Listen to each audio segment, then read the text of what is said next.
Baik, Assalamualaikum warahmatullahi wabarakatuh. Perkenalkan, nama saya Kak Septi Rizkia, NIM 21402026, akan mereview materi kelompok 7 sampai 12 guna memenuhi tugas ujian akhir semester mata kuliah kajian teks Arab. Langsung masuk materi yang pertama, yaitu materi ke-7 dengan pembahasan faslun waladhi yubtilu sholat, atau perkara yang membatalkan sholat. Perkara yang membatalkan sholat, untuk teksnya, Bismillahirrahmanirrahim. Faslun waladhi yubtilu sholata ahada asyara syai'an, al-kalamul amalul kathiru wal hadatsu wa hudutsun najasah wa niksyaful aurati wa taghyirun niyat wa istidbarul kiblati wal aklu wasyurbu wal qahqahatu warraddatu. Yang artinya, perkara yang membatalkan sholat ada 11, yaitu perkataan yang disengaja, gerakan yang banyak, hadas kecil dan besar, adanya najis, terbukanya aurat, berubahnya niat, membelakangi kiblat, makan, minum, tertawa terbahak-bahak, dan murtad. Untuk jumlah rakaat sholat fardu, ada 17 rakaat, 34 sujud, 94 takbir, 9 tahiyat, 10 salam, 153 tasbih. Dan untuk jumlah rukun dalam sholat ada 126 rukun. Sholat subuh 30 rukun, maghrib 42 rukun, sholat 4 rakaat ada 54 rukun. Barang siapa yang tidak mampu berdiri dalam sholat fardu, maka boleh sholat duduk. Dan lalu ada juga yang boleh sholat tidur miring. Untuk sholat pembagian rinci terkait waktu dan rakaat sholat, pertama ada sholat duhur, dilakukan sebanyak 4 rakaat. Awal waktunya yaitu setelah condong matahari atau tergelincir dari pertengahan langit. Akhir waktunya yaitu apabila bayang-bayang suatu benda telah sama panjang dengan benda aslinya, kira-kira mulai pukul 11.50 sampai dengan 15.05 waktu Indonesia Barat. Yang kedua yaitu sholat asar, dilakukan sebanyak 4 rakaat. Waktunya mulai dari habisnya waktu duhur, yaitu sejak bayang-bayang suatu benda melebihi sedikit dari panjang benda yang aslinya hingga terbenamnya matahari, kira-kira mulai pukul 15.05 sampai dengan 17.52 waktu Indonesia Barat. Yang ketiga yaitu sholat maghrib, dilakukan sebanyak 3 rakaat. Waktunya dari terbenamnya matahari sampai hilangnya syafaq atau awan senja merah. Syafaq merah sore adalah cahaya matahari yang terpancar di tepi langit sebelah barat sesaat sesudah terbenam, kira-kira antara pukul 17.52 sampai dengan 19.01 waktu Indonesia Barat. Lalu yang terakhir sholat isya, dilakukan sebanyak 4 rakaat mulai terbenamnya syafaq awan senja habis maghrib hingga terbit fajar, kira-kira pukul 19.01 sampai dengan 4.30 waktu Indonesia Barat pagi hari. Untuk sholat subuhnya 2 rakaat, dimulai dari terbitnya fajar atau fajar sidik hingga terbit matahari, kira-kira pukul 4.43 sampai dengan 5.45 waktu Indonesia Barat. Para ulama juga telah sepakat bahwa bagi seseorang yang tidak mampu berdiri, maka diperbolehkan sholat sambil duduk. Jika tidak mampu sambil duduk, maka boleh pula sambil berbaring miring dengan wajah menghadap kiblat, dan dianjurkan pula miring di sisi sebelah kanan. Jika tidak mampu sholat sambil berbaring miring, maka boleh sholat sambil berbaring telentang. Bagi yang tidak mampu melakukan rukuk dan sujud, maka diperbolehkan membungkukkan badan dengan gerakan sujud lebih rendah dari rukuk. Jika mampu rukuk namun tidak mampu sujud, maka tetap rukuk dan sujud dengan membungkuk. Jika tidak mampu, maka membungkukkan punggungnya dan berisyarat dengan kepala. Lalu untuk perkara yang tertinggal dalam sholat, perkara yang ditinggal dalam sholat ada 3 macam, yaitu fardu, sunnah, dan hay'ah. Adapun fardu yang tertinggal tidak perlu mengganti apabila murni karena lupa, tetapi apabila ingat dan waktunya dekat maka harus dilakukan dan sujud sahwi. Sedangkan sunnah yang tertinggal tidak perlu mengulangi apabila sudah melakukan hal yang fardu, akan tapi hendaknya melakukan sujud sahwi. Sedangkan hay'ah yang tertinggal tidak perlu mengulangi dan sujud sahwi. Apabila ragu dalam jumlah rakaat sholat, maka lakukan berdasar rakaat yang yakin, yaitu yang paling sedikit, dan hendaknya sujud sahwi. Sujud sahwi itu sunnah dan dilakukan sebelum salam. Cara mengerjakan sujud sahwi yaitu sama dengan sujud biasa, yakni terdiri dari 2 sujud dan duduk antara 2 sujud. Sujud sahwi dilakukan sebelum salam atau sesudah salam. Namun bila teringat sebelum, maka lebih baik dilakukan sebelum salam. Apabila teringat setelah salam, maka boleh dilakukan setelah salam. Bacaan dalam sujud sahwi yaitu subhana la yanamu wala yashu. Untuk sujud sahwi wajib diniatkan dalam hati bagi imam dan orang yang sholat sendiri, dan tidak wajib bagi makmum. Artinya ketika melakukan ada maksud dalam hati untuk menggantikan yang terlupa dalam sholat, namun tidak boleh dilafadzkan niatnya. Jika dilafadzkan, maka batal sholatnya. Setelah itu ada waktu haram sholat sunnah atau tahrim.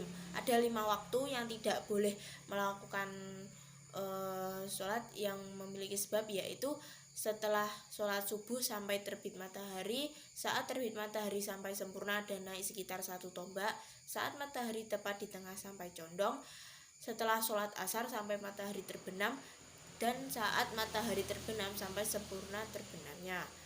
Sholat merupakan sarana paling utama bagi seorang hamba dalam berkomunikasi dengan Allah. Kapanpun dan dimanapun seorang diperbolehkan melakukan sholat sebagai sarana mendekatkan diri kepada Sang Pencipta. Cukup sekian materi 7 yang dapat saya sampaikan. Selanjutnya untuk materi ke-8 yaitu membahas tentang faslun sholatu jamaah atau sholat jamaah. Baik, untuk selanjutnya yaitu materi ke-8 mengenai sholat berjamaah. Sholat jamaah itu hukumnya sunnah muakkad. Makmum harus berniat jadi makmum, sedangkan imam tidak wajib niat menjadi imam. Boleh orang yang merdeka bermakmum pada budak, orang balik pada yang belum balik, tidak sah laki-laki bermakmum pada wanita, orang yang pintar membaca Quran kepada yang buta huruf. Makmum boleh sholat di tempat manapun dari posisi imam di masjid asal imam tahu sholatnya. Itu hukumnya sah selagi makmum tidak mendahului imam. Apabila imam sholat di masjid sedangkan makmum di luar masjid yang dekat dan imam tahu atas sholat makmum dan tidak penghalang antara keduanya, hukumnya boleh.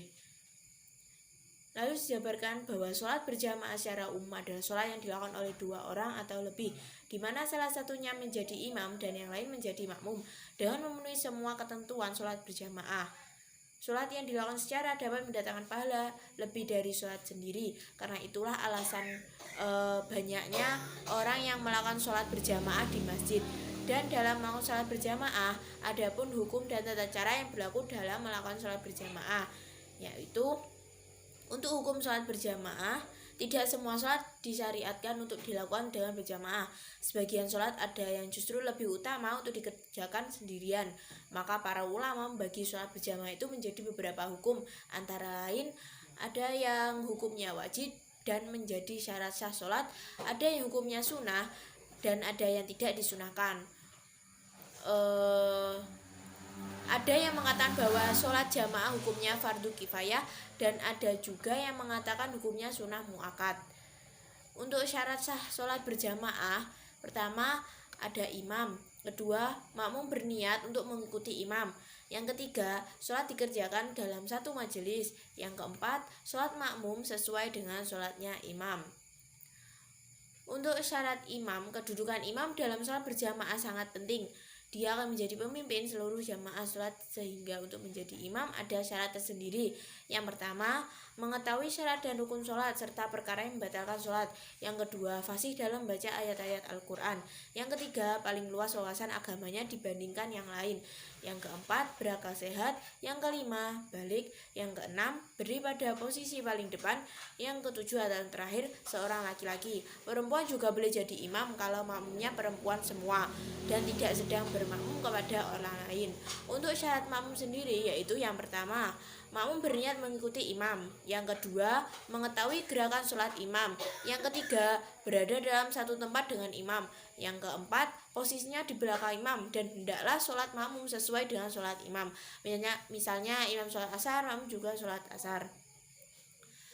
Lalu untuk makmum muwafiq, yakni makmum yang dapat mengikuti seluruh rangkaian sholat berjamaah bersama imam. Tata cara sholat jamaah: yang pertama, sholat berjamaah diawali dengan azan dan iqomah, akan tetapi apabila tidak memungkinkan cukup dengan iqomah saja. Yang kedua, barisan sholat shaf di belakang imam diisi oleh jamaah laki-laki, sementara jamaah perempuan berada di belakangnya. Yang ketiga, dalam melaksanakan sholat berjamaah, seorang imam baca bacaan sholat ada yang nyaring atau jahar dan ada yang dilirikan atau syir.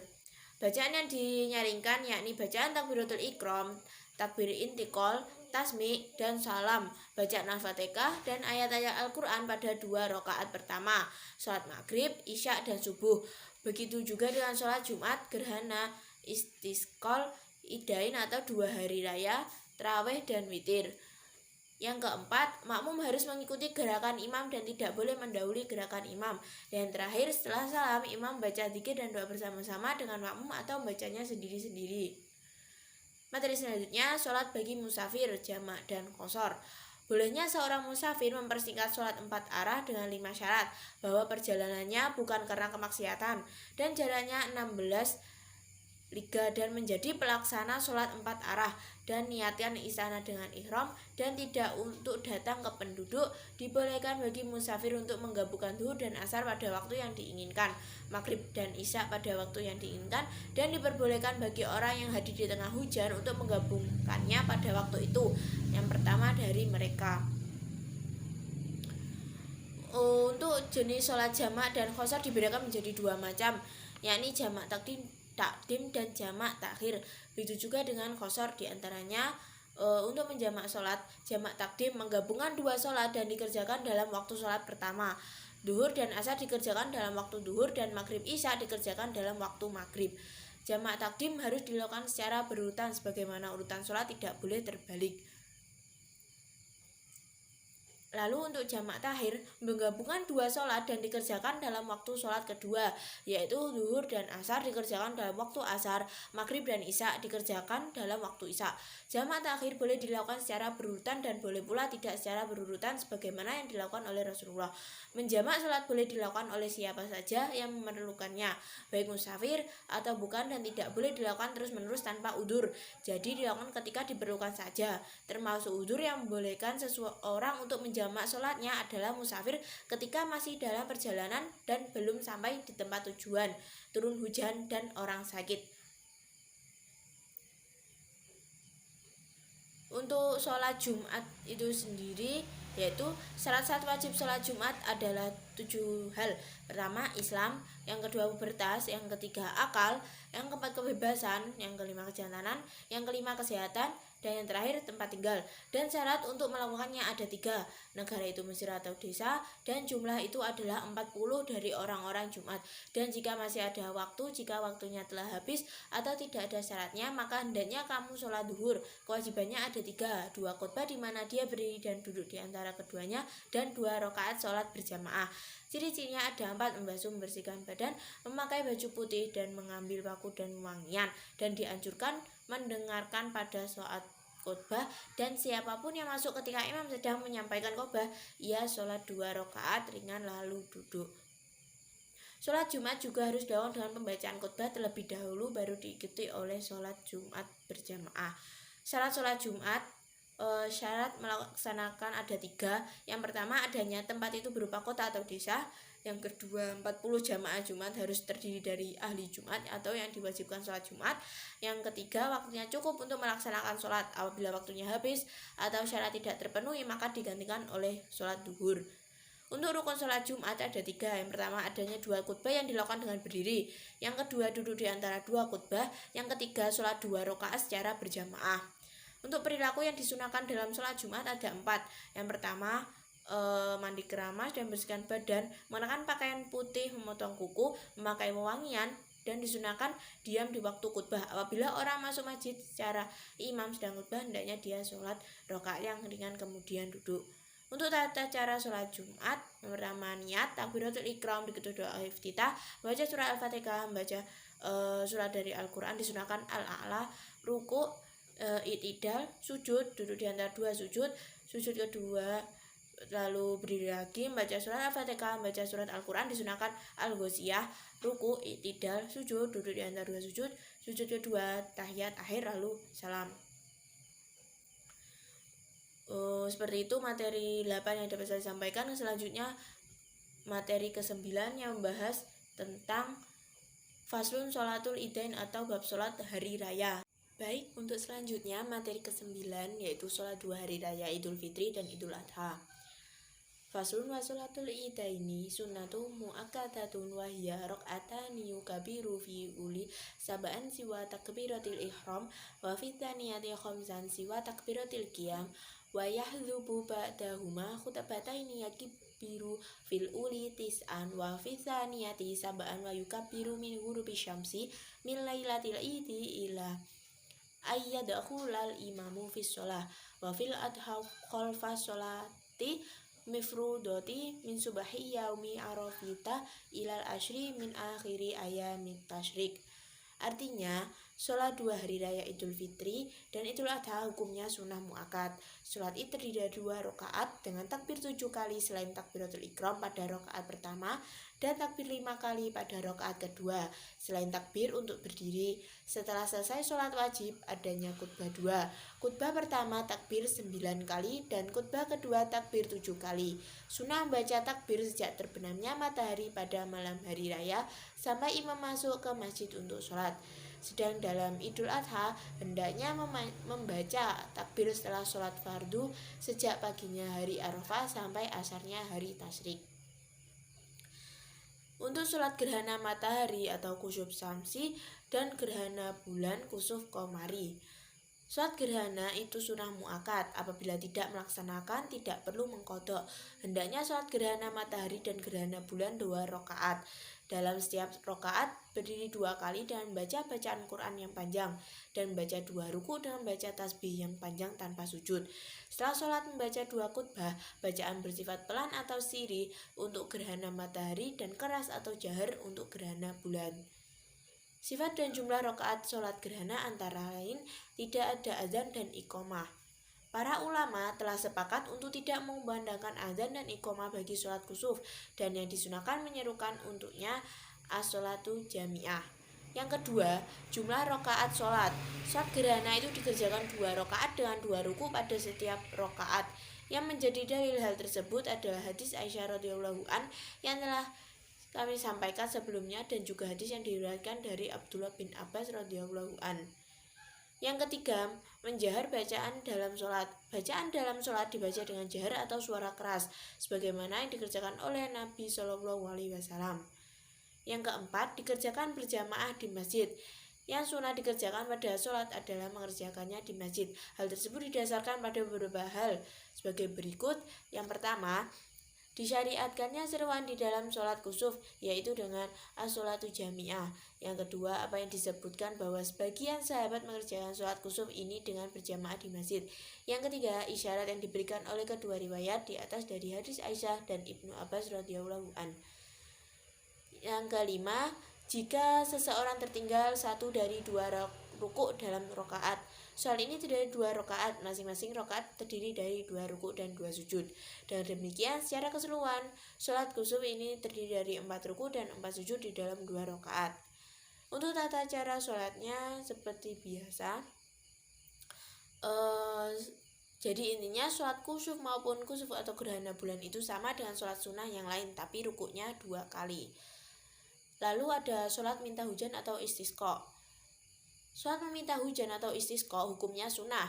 Imam hendaknya memerintahkan makmum untuk taubat, sedekah, keluar dari kedzaliman, berbuat baik pada musuh, dan puasa 3 hari. Kemudian pada hari keempat, imam keluar ke tanah lapang bersama mereka dengan memakai pakaian harian serta hati tenang dan tunduk. Imam mengerjakan sholat 2 rakaat bersama mereka seperti sholat id.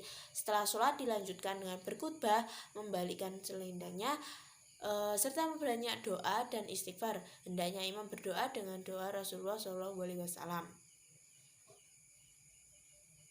Sholat istisqa adalah sholat sunnah yang dilaksanakan untuk meminta kepada Allah agar diturunkan hujan. Biasanya sholat ini dilakukan ketika terjadi kekeringan atau musim kemarau berkepanjangan sehingga tak ada sumber air lagi. Sebelum melaksanakan sholat minta hujan, sebaiknya seseorang melafalkan niat sholat istisqa. Dan biasanya sebelum melaksanakan sholat istisqa, dianjurkan untuk berpuasa selama 3 hari berturut-turut, seperti bersedekah dan lain-lain, bertobat, berbuat baik semampunya. Selain itu, seluruh penduduk yang meminta hujan juga diminta untuk keluar rumah dan berkumpul di tempat yang lapang.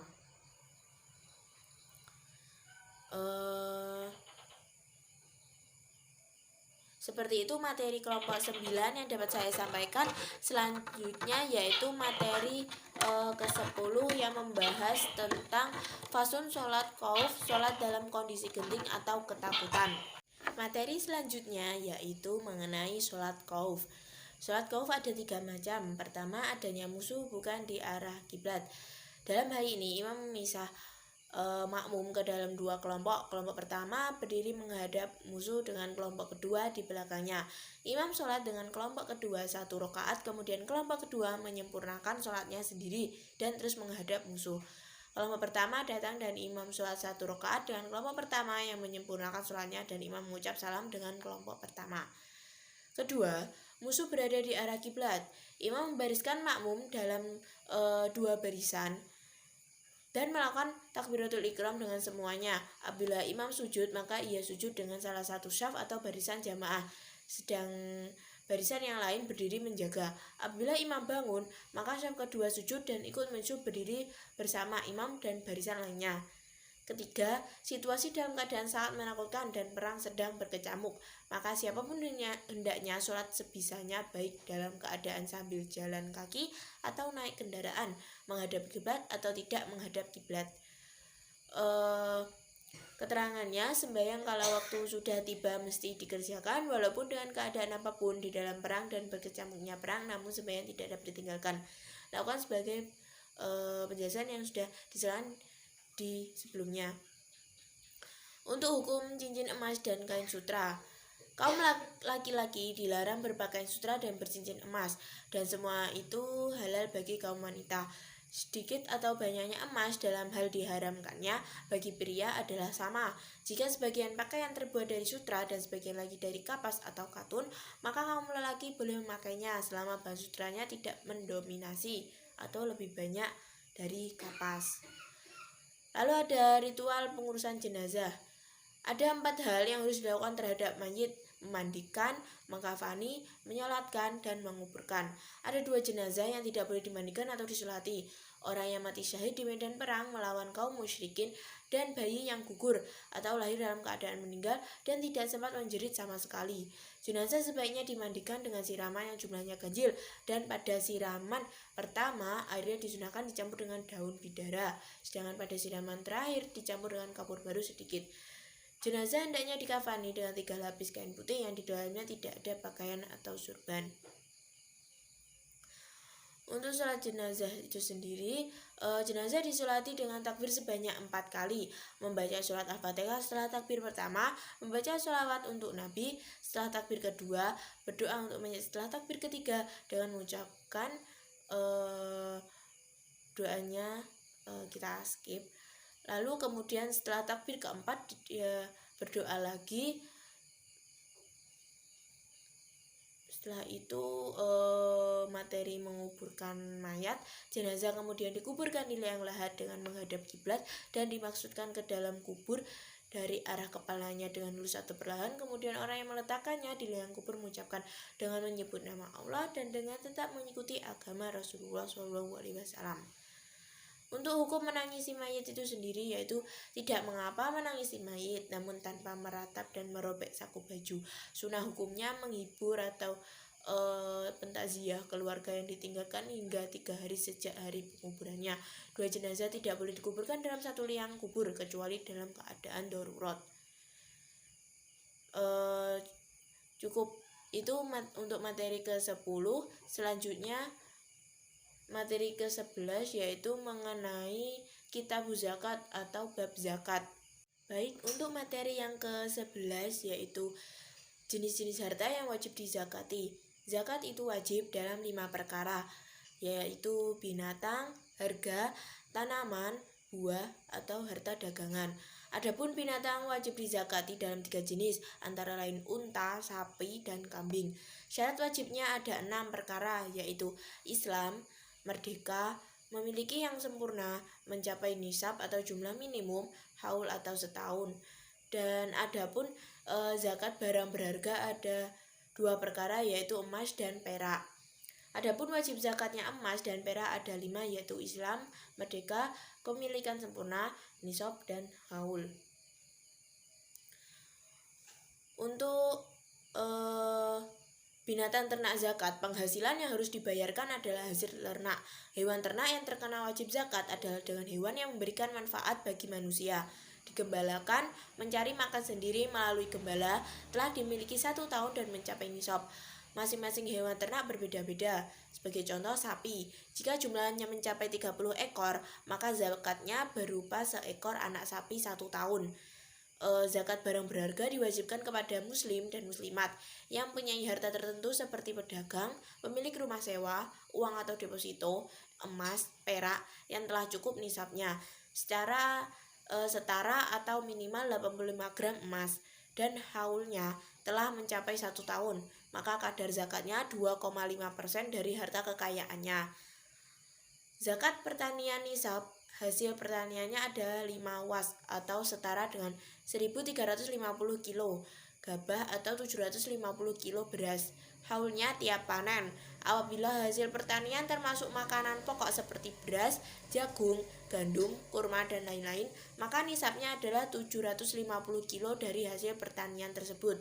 Kadar zakat untuk hasil pertanian apabila diairi dengan air hujan atau sungai mata air, maka zakatnya 10%. Apabila diairi dengan cara disirami atau irigasi, ada biaya tambahnya, maka zakatnya 5%. Zakat perdagangan atau zakat tirakat, yaitu zakat yang berkaitan dengan komoditas perdagangan. Zakat ini memiliki ketentuan, yakni diambil dari modal dan dihitung dari total penjualan barang sebesar 2,5%. Kita bisa membayarkan uang dengan seharga nilai tersebut atau berupa barang dagangan. Lalu ada zakat binatang ternak. Selain uang dan benda, hewan yang wajib dizakati adalah hewan ternak.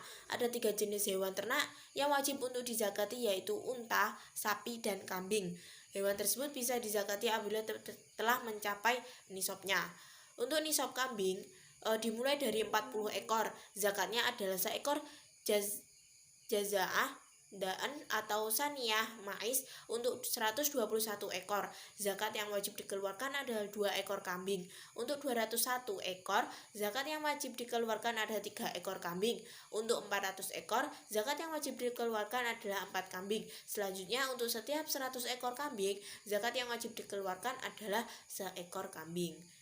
Untuk nisab sapi dimulai dari 30 ekor. Zakat yang wajib dikeluarkan adalah tabi'. Sedangkan untuk 40 ekor sapi, zakat yang wajib dikeluarkan adalah musinah.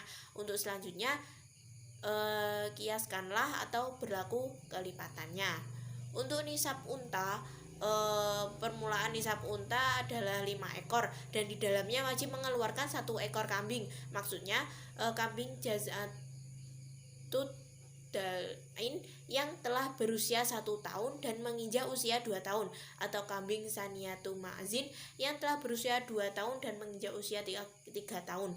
Perkataan musannif, di dalam 10 ekor unta wajib mengeluarkan 2 kambing, di dalam 15 ekor wajib mengeluarkan 3 ekor kambing, di dalam 20 ekor unta wajib mengeluarkan 4 ekor kambing, di dalam 25 ekor unta wajib mengeluarkan 1 ekor unta bintu mahol.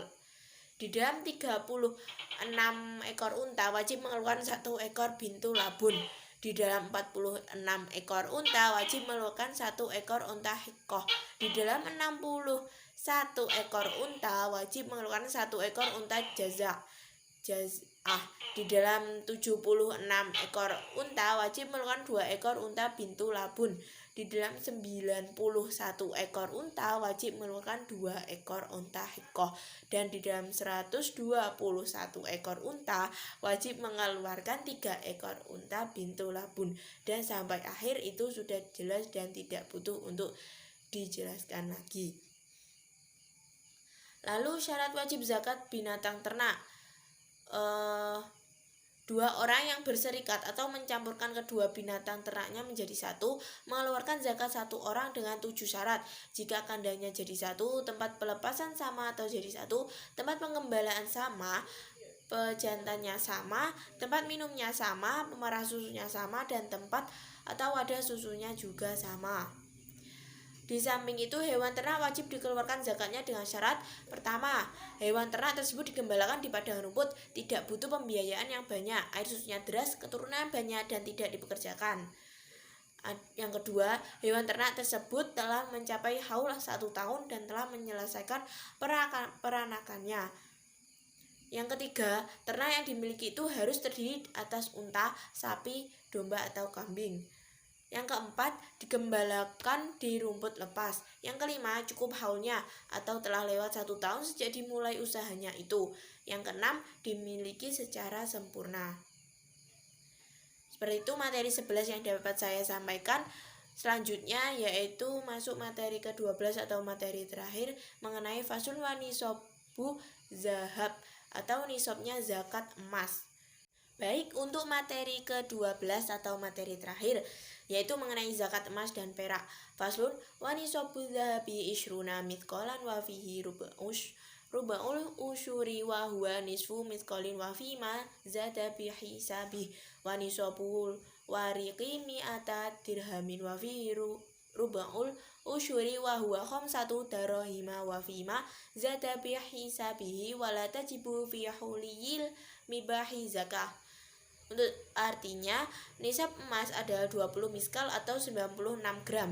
Untuk jumlah ini, zakatnya seperempatnya 1/10 atau 2,5%, yaitu sama dengan setengah miskal.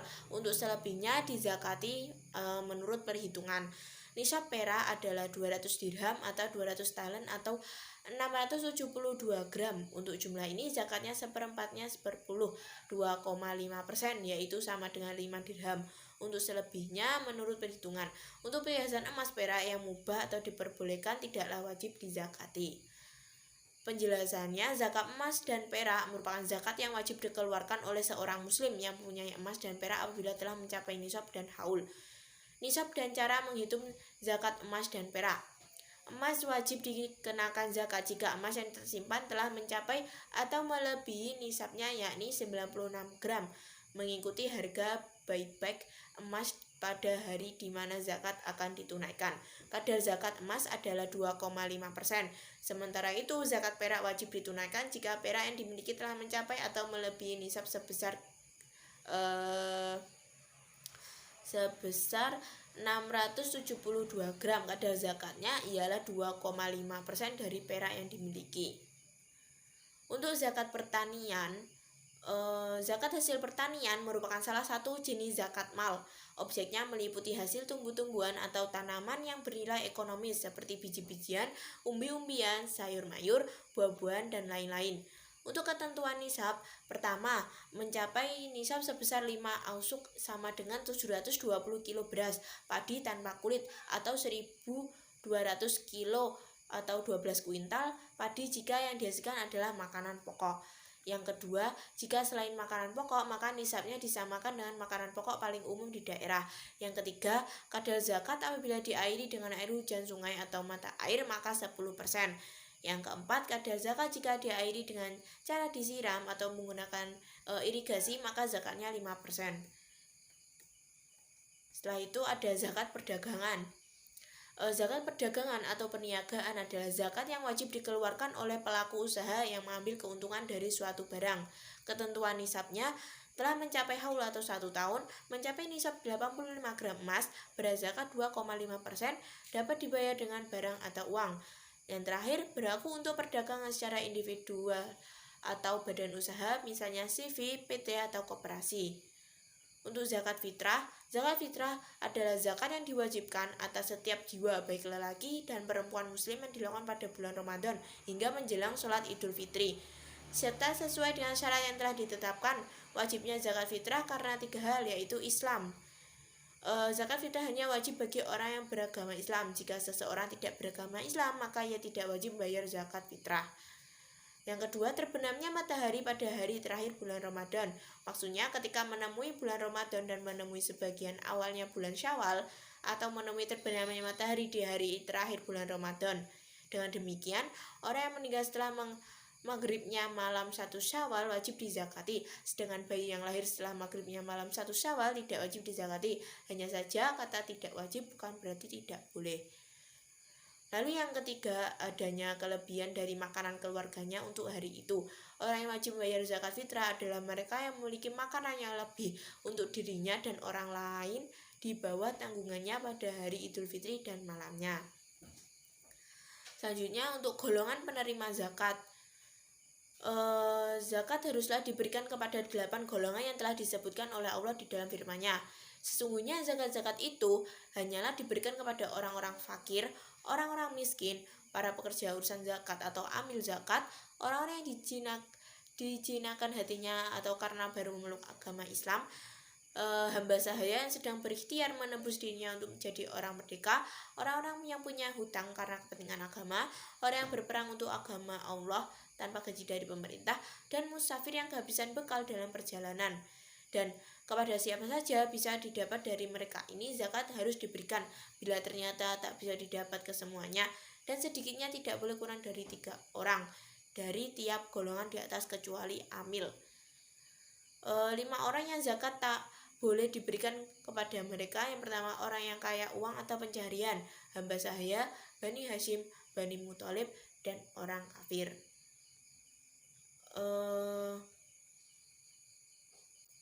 Selanjutnya